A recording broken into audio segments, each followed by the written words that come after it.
ဒီကနေ့နှုတ်ကပတ်တော်အပြင်ဘုရားသခင်စကားပြောရရာကတော့ဂျေဇုတော်တပါးသာ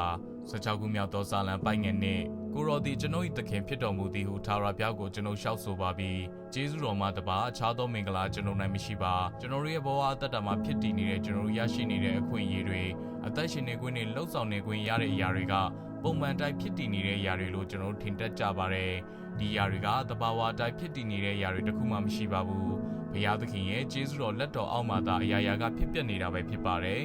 တပါးတဲ့တော်သားတော်ကိုပင်စွန့်တဲ့ဘုရားသခင်ရဲ့ကျေးဇူးတော်တသက်ကြောင့်ကျွန်တော်တို့အသက်ရှင်နေခွင့်သွာလာခွင့်လှုပ်ရှားခွင့်စားတောက်ခွင့်မြင်နိုင်ခွင့်ကြားနိုင်ခွင့်အစရှိတဲ့များစွာသောနေ့စဉ်လုပ်ငန်းဆောင်တာတွေကိုလှုပ်ဆောင်ခွင့်ရနေတာပါတို့ကျေးဇူးတော်သားကျွန်တော်တို့ရဲ့ဘဝအသက်တာထဲမှာမရှိဘူးဆိုရင်ကျွန်တော်တို့ဖြစ်တည်နေတဲ့အရာတွေကအတိတ်ပဲမဲ့နေအောင်ပါပဲဒါကြောင့်ကျွန်တော်တို့ရောက်ချင်းစီတိုင်းရဲ့ဘဝကိုလဲပြန်ကြည့်လိုက်တဲ့အချိန်တိုင်းမှာဘုရားသခင်ရဲ့လှုပ်ဆောင်ပေးသောကျေးဇူးတော်များစွာရှိနေပြီးနေ့ရက်စဉ်တိုင်းမှာလည်းထိုကျေးဇူးတော်များအတွက်ဘုရားသခင်ကိုကျေးဇူးချီးမွမ်းတတ်သောအရောက်ချင်းစီတိုင်းဖြစ်စေဖို့ရန်အတွက်ဝင်ငါခေါ်အားပေးလိုပါတယ်။အရောက်ချင်းစီတိုင်းကိုဘုရားသခင်ကောင်းချီးပေးပါစေ။